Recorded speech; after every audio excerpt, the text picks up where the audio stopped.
hantar ke anak dia.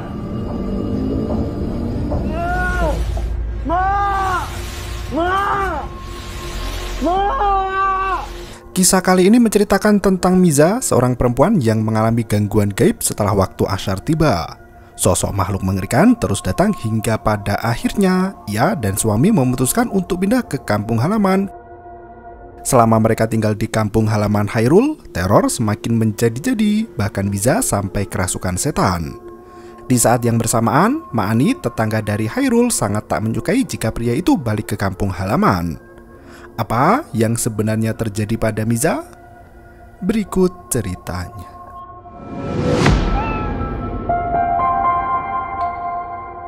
Kisah dimulai dari seorang dukun yang datang ke sebuah makam di tengah malam. Ia membongkar salah satu makam dan membacakan mantra pada mayat itu hingga tiba-tiba di waktu yang bersamaan, Miza terbangun dari tidurnya dan mendapati kedua lengannya muncul bentol-bentol mengerikan. Ia berteriak kencang dan memanggil Khairul.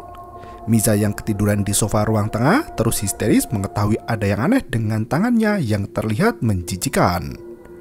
Khairul menenangkan sang istri dan menanyakan apakah Miza terkena alergi. Sembari ketakutan, Miza memberitahu jika ia tak mempunyai alergi apapun. Karena tangan Miza merasakan gatal yang sangat, Khairul mengajak untuk pergi ke rumah sakit. Anehnya, ketika mereka hendak keluar, bentol di tangan Miza hilang dengan sendirinya. Miza terkejut dengan kejadian aneh itu, namun Khairul menganggap jika apa yang terjadi hanyalah sebuah alergi.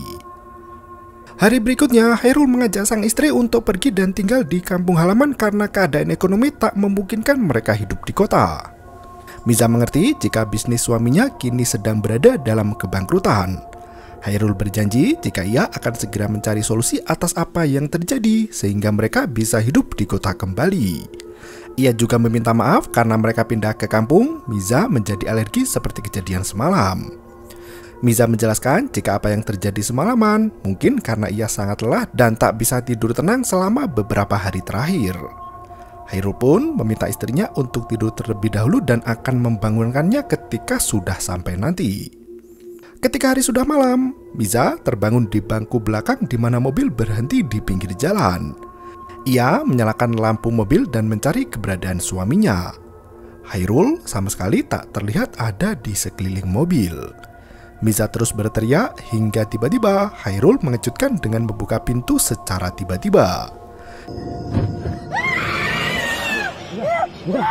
Ia mengatakan jika bannya kempes karena terkena lubang. Khairul meminta Miza untuk tenang karena ia sedang mengganti ban yang kempes. Miza bergegas menutup pintu, namun bantal yang ada mengganjal hingga sulit untuk ditutup.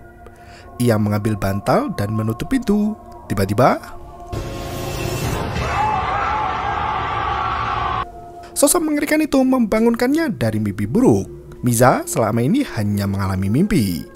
Khairul memberitahu jika bannya kempes terkena lubang dan ia akan memeriksa sebentar. Miza keheranan karena apa yang ada di mimpinya kini ia alami secara nyata. Miza yang ketakutan menyalakan dashboard mobil dan memperhatikan sekitar. Tiba-tiba Sorry. Khairul mengejutkannya dari kaca depan. Ia sudah mengganti ban dan bersiap untuk melanjutkan perjalanan kembali. Miza memutuskan untuk berpindah duduk di depan. Perjalanan pun dilanjutkan hingga akhirnya mereka sampai di kampung halaman dari Khairul. Rumah yang cukup mewah terbengkalai dengan banyak kotoran di atas teras menandakan rumah itu sudah lama tak dihuni. Miza cukup terkejut dengan kondisi rumah yang cukup menyeramkan.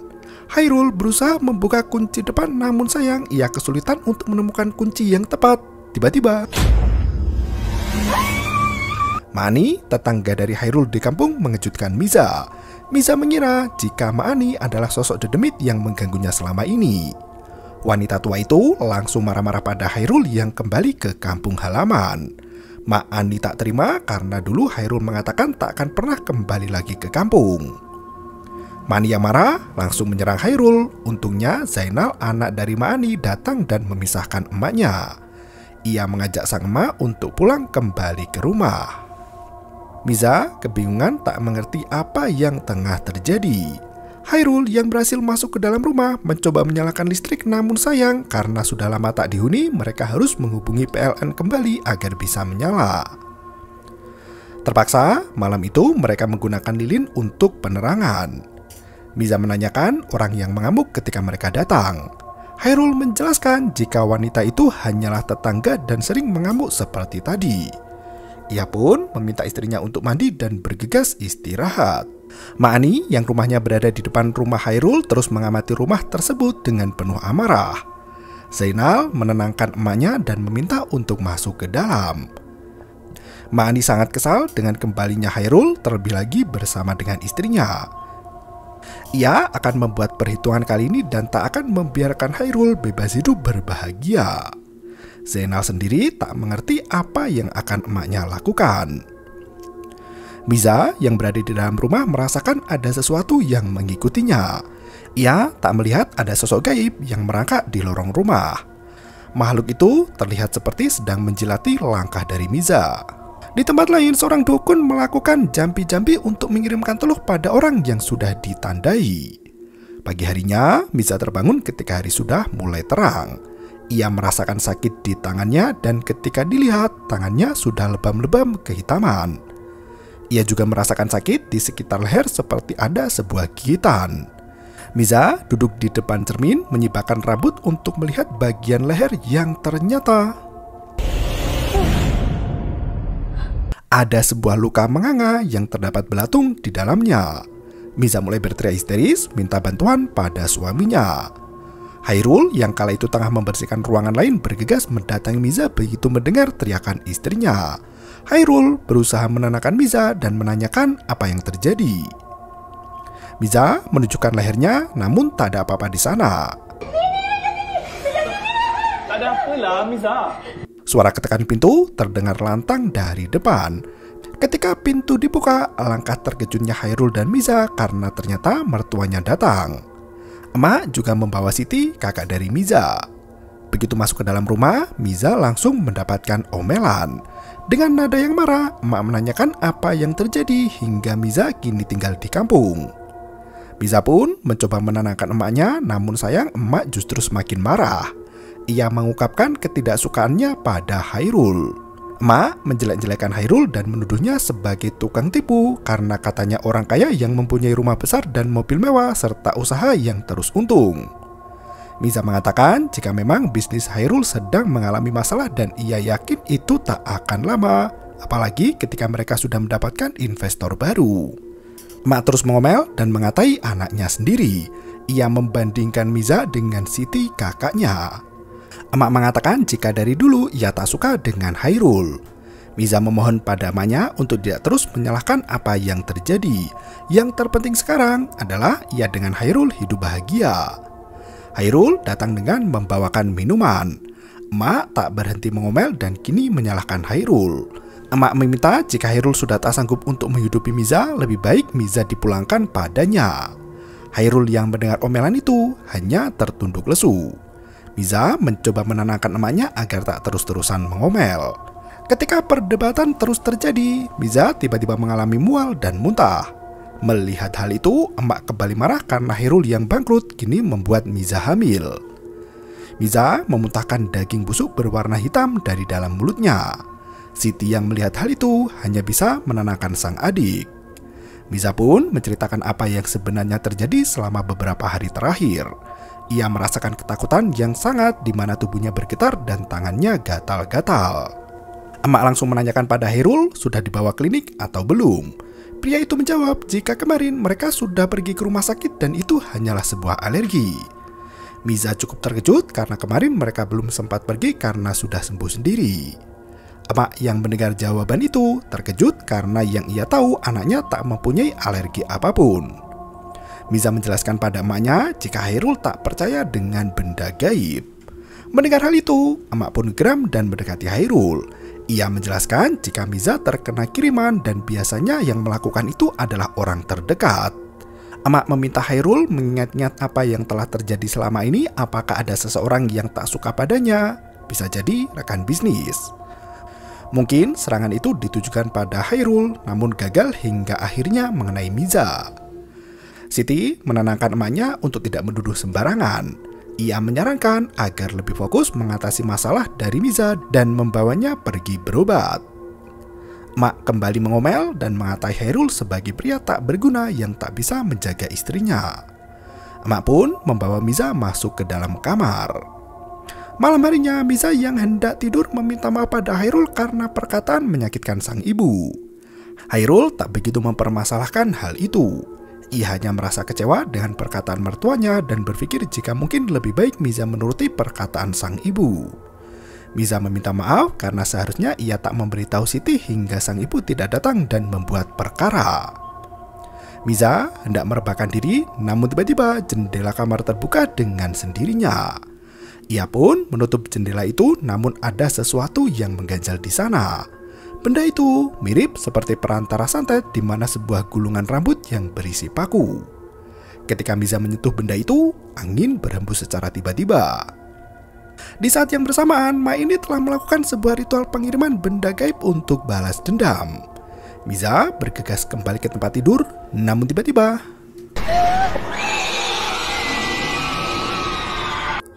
Miza terbangun yang ternyata hal menakutkan yang ia alami hanyalah mimpi buruk. Hairul mencoba menenangkan istrinya yang tiba-tiba berteriak. Miza meminta Hairul untuk tidur memandangnya karena ia sangat ketakutan setelah bermimpi buruk. Merasa kasihan dengan sang istri, Hairul meminta Miza untuk berobat bersama dengan emaknya esok hari. Siapa tahu Miza akan terbebas dari gangguan yang terjadi. Miza kembali tidur namun tak berselang lama ia merasakan perasaan gelisah. Ketika membuka mata, ternyata sosok mengerikan itu sudah berada tepat di atas kepalanya. Miza sangat ketakutan dengan makhluk mengerikan itu yang mulai menjilati wajahnya. Akhirnya Miza dibawa berobat karena terus mengalami kerasukan. Pak Ustadz yang mencoba mengusir makhluk itu justru diancam hendak dihabisi nyawanya. Pak Ustadz membaca doa dan berusaha keras untuk mengusir makhluk itu. Tak berselang lama Miza pingsan setelah jin yang ada di dalam tubuhnya keluar.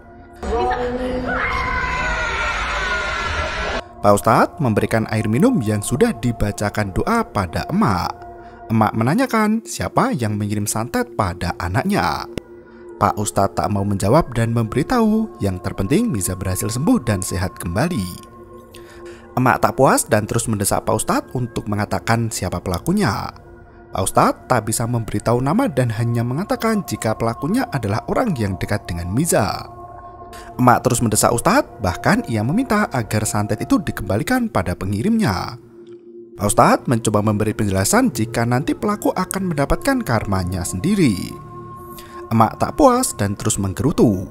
Ia pun mengajak Siti dan Miza untuk pulang tanpa mengucap terima kasih. Sebelum pergi, Pak Ustadz meminta Miza untuk menjaga sholat dan membaca Al-Quran. Ia memberi wejangan jika setan datang dalam berbagai bentuk, namun yang paling menakutkan adalah setan berwajah manusia. Setelah Siti dan Miza melangkah pergi, Pak Ustadz mengambil garam dan melempar ke belakang yang ternyata ada sosok makhluk yang bertengger di atas lemari. Sesampainya di rumah, Siti menasihati emaknya agar tidak berbicara sembarangan pada Ustadz. Emak pun memberitahu jika ia tak peduli dan tak percaya perkataan sang Ustadz. Ia juga tak mempedulikan Ustadz yang meminta Miza agar dimandikan dengan air dalam botol itu. Emak mulai mengurut dimulainya kejadian mengerikan yang terjadi pada Miza. Ia bertanya tentang keluarga dari Hairul. Miza menjelaskan jika orang tua Hairul sudah lama meninggal. Emak terus mempertanyakan kenapa setelah sekian lama baru sekarang Hairul membawa Miza kembali. Miza memberitahu jika Hairul tak pernah membawanya kembali karena merasa sedih teringat dengan kedua orang tuanya. Dari rumah seberang, Zainal yang baru pulang melambaikan tangan untuk menyapa Miza yang masih berada di halaman depan. Mak Ani datang dan menatap Miza dengan penuh kebencian. Mak menanyakan siapa orang yang tinggal di sana. Miza mengatakan jika dirinya tak tahu, namun ketika hari setelah mereka sampai, orang itu mengamuk. Hairul membuka pintu, namun emak tak mau masuk ke dalam. Ia lebih memilih untuk tidur di hotel dan akan datang lagi esok hari guna membawa Miza berobat ke dukun dan bukan ustadz yang tak jelas menurutnya. Siti mengajak emaknya untuk tinggal di rumah karena takut akan terjadi hal buruk pada Miza. Mereka semua pun bergegas masuk ke dalam rumah. Ketika hari semakin larut, Siti nongkrong di atas teras sembari menikmati malam dengan secangkir kopi hangat. Miza datang dan mengajak berbincang sang kakak. Miza mengucapkan terima kasih pada kakaknya karena selama ini telah membantunya dan selalu berada di sisinya. Jika Siti tak ada, maka ia akan selalu kena marah sang emak. Siti memberikan pengertian pada adiknya meski emak emosian, namun ia selalu khawatir pada Miza. Hairul mendatangi mereka berdua. Siti pamit terlebih dahulu sementara Hairul berbahasa-basi sebentar dengan istrinya menanyakan apa yang terjadi. Malam harinya Siti menemui emaknya yang terbangun di tengah malam. Siti menanyakan apakah emaknya masih kesal dengan Miza. Dengan penuh emosi, emak memberitahu jika saja Miza bukan lahir dari rahimnya, maka anak itu sudah akan dibuang. Ia kesal karena Miza kawin dengan Hairul yang tak jelas asal-usulnya. Siti menanyakan tentang perkataan Ustadz ketika mereka berobat. Heran dan justru balik bertanya apakah Siti mempunyai firasat siapa orang dekat yang menyantet Miza. Siti tak tahu dan tak mempunyai firasat apapun. Emak justru mencurigai dengan tetangga depan rumah. Siti mengatakan jika Miza bercerita, tetangganya itu seperti tak suka dengannya dan selalu marah pada Hairul. Siti pun pamit untuk tidur terlebih dahulu. Pagi harinya Hairul yang sibuk membereskan ETV kembali didatangi Ma'ani yang marah-marah. Hairul mencoba menenangkan orang tua itu, namun Ma'ani terus marah. Ma'ani berteriak jika Hairul adalah penyebab anaknya mati. Bahkan Hairul tak hanya membunuh satu nyawa, melainkan 2 nyawa. Ma'ani mengambil palu dan hendak menyerang Hairul. Siti dan Miza yang baru balik melihat pertikaian itu dan langsung melarainya. Ma'ani yang marah langsung berteriak pada Miza jika gadis itu adalah masalah dari segalanya. Pertikaian terus terjadi hingga Zainal datang menenangkan Ma'ani. Zainal meneriaki Hairul sebagai pembunuh kakaknya. Tak cukup dengan apa yang kau buat dengan kakak aku. Sampai nak bunuh mak aku pula. Miza dan yang lain terkejut dengan apa yang terjadi. Hairul pun menjelaskan pada Miza dan keluarganya. Dulu ia pernah menjalin cinta dengan Alia, anak dari Ma'ani. Mereka saling menyayangi hingga pada akhirnya Alia hamil. Hairul meminta maaf pada emak mertuanya dan juga Miza. Ia meyakinkan jika dirinya kini sudah berubah. Miza pun menanyakan keberadaan dari Alia, anak Ma'ani. Hairul memberitahu setelah kepergiannya ke KL, ia bertemu dengan Miza dan menikah dengannya. Hairul tak tahu jika Alia hamil dan pada akhirnya mengakhiri hidup karena tak tahan dengan hinaan orang kampung karena hamil di luar nikah. Ia pun berjanji pada Ma'ani untuk tak akan pernah kembali lagi ke kampung. Hairul meminta maaf pada istrinya, namun emak meminta anaknya untuk tidak mudah memaafkan pria seperti Hairul. Hairul kini merasa apa yang terjadi pada Miza ada kaitannya dengan Ma'ani. Mak pun meminta Hairul untuk bertanggung jawab atas semua yang terjadi pada Miza. Sementara itu Ma'ani masih marah dengan Hairul. Zainal meminta emaknya untuk tidak marah-marah lagi dan merelakan atas apa yang terjadi. Yang terpenting bagi mereka adalah mendoakan arwah Alia agar tenang di alam sana karena Alia mati dalam keadaan berdosa. Ma'ani yang kesal memberitahu Zainal jika Hairullah yang berbuat dosa dan membuat Alia mengakhiri hidup. Zainal mengajak emaknya untuk pindah rumah, namun Ma'ani tak setuju karena seharusnya Hairul yang pergi dari dunia ini. Malam harinya Miza yang membasuh muka terkejut melihat tangannya yang tiba-tiba penuh luka. Ia berteriak ketakutan hingga Hairul datang. Pria itu menenangkan istrinya dan menanyakan apa yang terjadi. Miza yang masih histeris menunjukkan lengannya dan anehnya tak ada apapun di sana. Miza terus histeris memberitahu jika tangannya mulai membusuk. Emak dan Siti yang datang kebingungan melihat Miza. Akhirnya mereka memutuskan untuk membawa Miza ke Bomoh kenalan. Bomoh itu memberitahu jika memang ada orang yang mengirimkan santet pada Miza. Siti bertanya apakah benar orang yang mengirim santet orang terdekat. Bomoh itu mengiyakan dan membenarkan jika yang mengantar santet adalah orang terdekat. Emak meminta penjelasan lebih detail, namun dukun hanya bisa mengatakan jika yang mengirim adalah seorang perempuan yang sudah menyimpan banyak dendam. Siti dan emaknya menduga jika yang melakukan kiriman adalah tetangga mereka. Emak pun meminta pada Bomoh untuk mengirim balik santet itu, namun bukan pada emaknya, tapi pada anaknya. Bomoh setuju dan menyanggupi itu, namun ia memerlukan beberapa persyaratan yang harus dipenuhi. Di malam yang lain, Zainal terbangun dan mendapati kakinya membusuk. Ia kesakitan dan terus memanggil Ma'ani. Ia tak bisa bangkit dan berusaha merangkak yang ternyata ada sosok setan yang menempel di kakinya. Emak heran siapa yang menghantar santau pada Zainal. Di tempat lain, Miza terbangun dalam keadaan yang terkejut.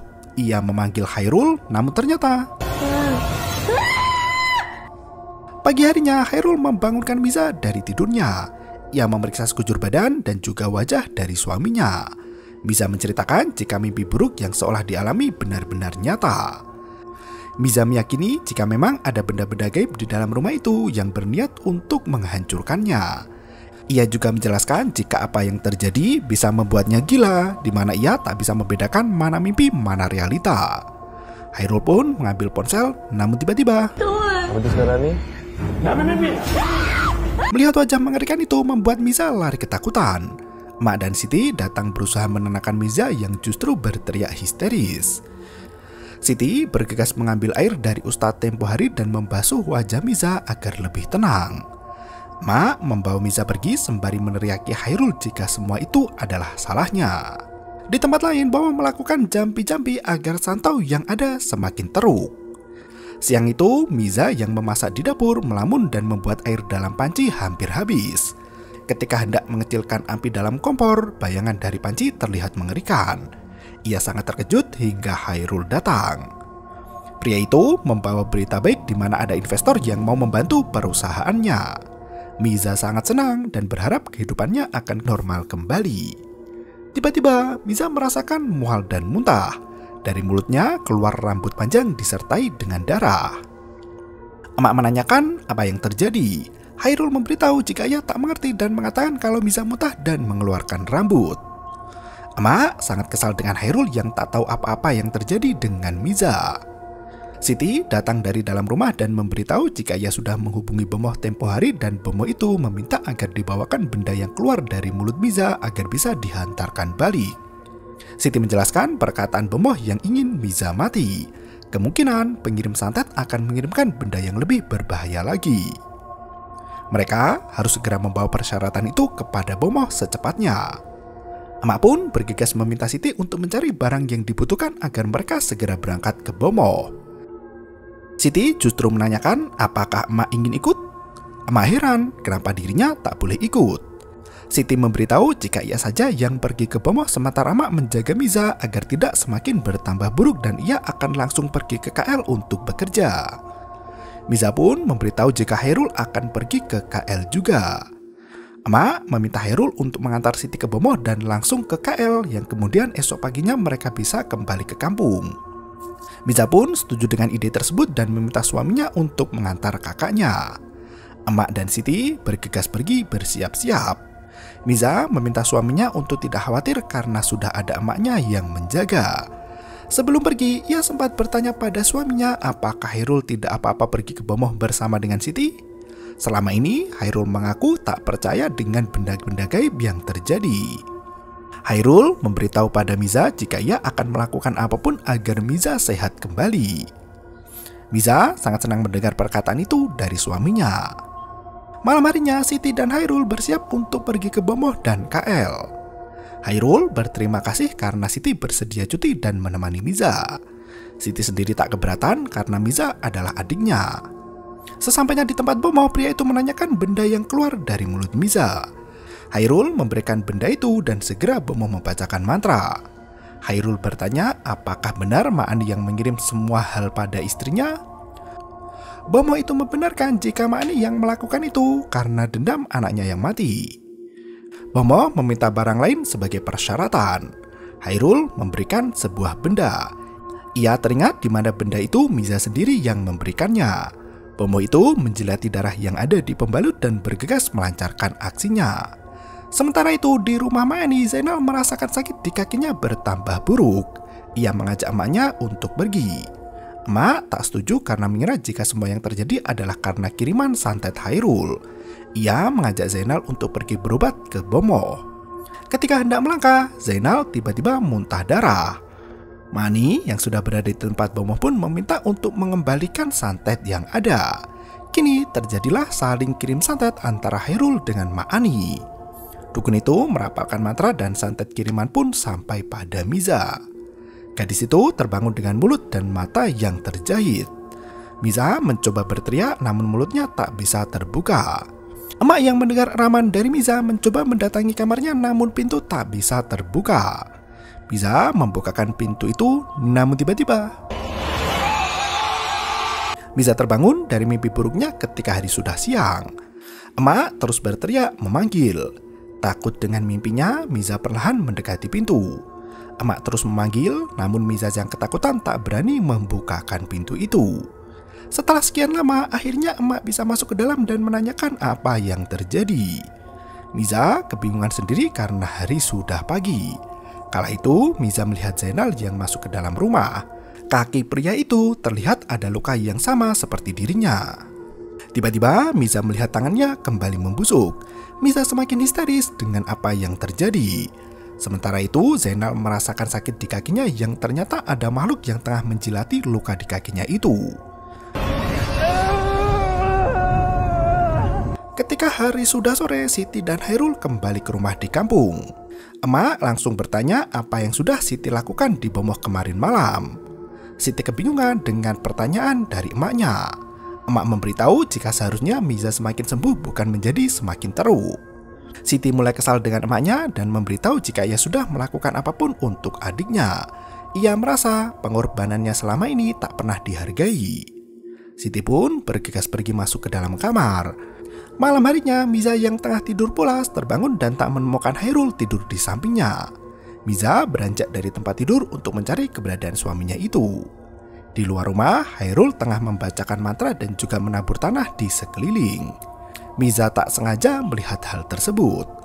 Ia mendengar suara pintu terbuka dan segera bersembunyi. Siti keluar dari kamar dan menuju ke pintu belakang. Tak berselang lama, Hairul masuk ke dalam rumah dan bergegas masuk ke kamar. Miza mulai merasa curiga dengan apa yang Hairul dan Siti lakukan. Miza yang kembali ke kamar mendapati Hairul sudah tidur tiba-tiba.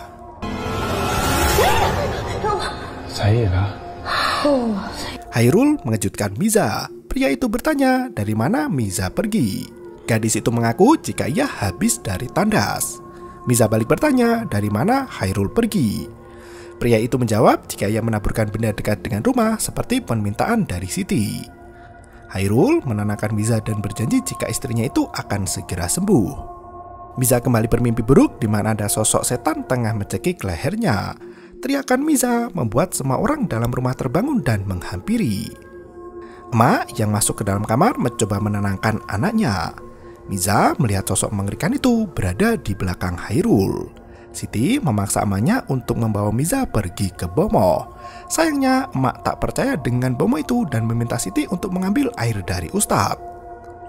Pagi harinya Miza membersihkan pakaian dan memasukkan ke dalam lemari. Ia menemukan benda mencurigakan di balik tumpukan buku. Kotak itu dibuka dan berisi media sihir di mana ada foto dirinya yang disilang merah. Ustaz, awak amalkan ayat kursi sama saya. Ya? Jangan. Miza teringat dengan perkataan Ustadz tempo hari yang meminta untuk sholat dan juga membaca Al-Quran. Miza kini mulai curiga jika suaminya sendirilah yang telah melakukan guna-guna padanya. Miza masih berusaha mencari kebenaran tentang hal tersebut. Ia meminta izin untuk pergi keluar sebentar. Hairul yang mulai curiga keduanya terbongkar berniat mengantar Miza pergi. Miza pun menolak dan bersikeras akan pergi sendiri. Miza mendatangi Ustadz kembali. Miza kali ini meminta bantuan Ustadz karena apa yang terjadi padanya sudah semakin tak masuk akal. Pak Ustadz memberitahu jika apa yang terjadi pada Miza adalah karena ulah jin dan syaiton. Namun, jin dan syaiton tidak bisa bergerak melukai Miza tanpa ada orang yang menyuruhnya. Miza meminta penjelasan pada Ustadz siapa yang tega menyantau dirinya. Ia merasa tak melakukan kesalahan apapun. Jika ia salah, maka dirinya bersedia untuk memperbaiki. Pak Ustadz dan teman-temannya pun bersedia membantu asalkan Miza juga membantu dirinya sendiri. Miza semakin curiga dengan suaminya. Pak Ustadz hanya memberi nasihat pada Miza untuk tidak percaya dengan siapapun yang dekat dengannya, setidaknya hingga Miza terbebas dari santet yang ada. Di tempat lain, Zainal merasakan sakit di kakinya dan mengambil cutter untuk menggores luka. Mani yang kala itu sedang sholat malam dipanggil oleh anaknya. Zainal yang kerasukan pun membunuh Mani dan juga dirinya sendiri. Malam harinya Miza kembali ke rumah. Ia mengaku pada Hairul jika habis membeli barang kebutuhan rumah. Hairul heran dengan Miza yang membawa garam kasar karena sebelumnya gadis itu tak pernah membelinya. Miza hanya tersenyum dan menuruti nasihat Ustadz untuk tidak percaya pada orang terdekat. Malam harinya Hairul yang bekerja merasakan kepanasan. Ia sampai berada di depan kipas karena tubuhnya sangat panas. Siti kala itu keluar dari kamar dan menemui Hairul. Mereka berdua merasakan kepanasan yang amat sangat. Hairul bergegas pergi ke dapur diikuti dengan Siti. Ia mencari garam kasar yang baru dibeli istrinya. Ternyata selama ini Siti dan Hairul telah bersekongkol. Dari kamar terdengar suara dari Miza yang mengaji. Hairul yang marah meminta Miza untuk berhenti membaca Al-Quran. Hairul marah dan merasa kepanasan. Pria itu mengaku jika ia yang telah membuat Miza menjadi sakit selama ini. Emak pun datang dan menanyakan apa yang terjadi dan kenapa Siti ada di dalam kamar Miza. Hairul pun berteriak memberitahu jika Siti juga telah menyantau Miza. Emak kebingungan dengan apa yang terjadi karena terlalu banyak informasi yang tak terduga muncul ke permukaan. Miza memberitahu emaknya jika Hairul lah yang selama ini membuat dirinya sakit. Di kamar lain, Siti merasakan kepanasan. Ia menghampiri Hairul dan memohon untuk tidak meninggalkan dirinya.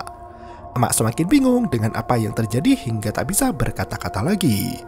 Hairul yang hendak meninggalkan Siti terkejut karena kini gadis itu kerasukan. Siti tertawa dan memberitahu jika perjanjian Hairul dengan dirinya belum selesai. Perjanjian kau dengan aku belum habis.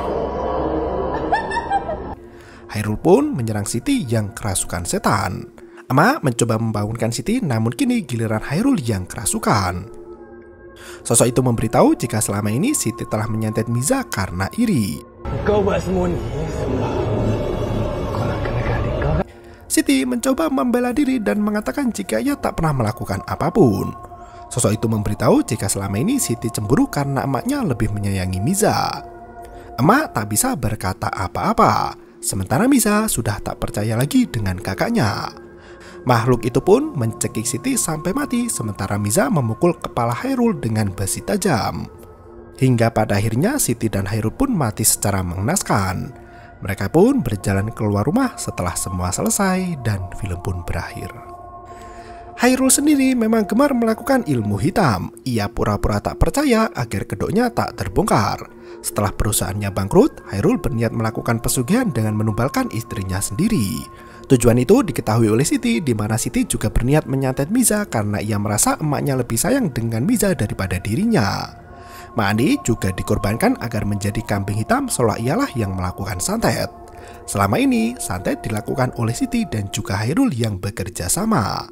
Mereka berhasil menutupi kedoknya selama ini meski berujung terbongkar juga. Beruntung Miza berhasil selamat dari kakak dan suaminya yang pura-pura baik. Terima kasih dan sampai jumpa. Yo, bermau itu ketara.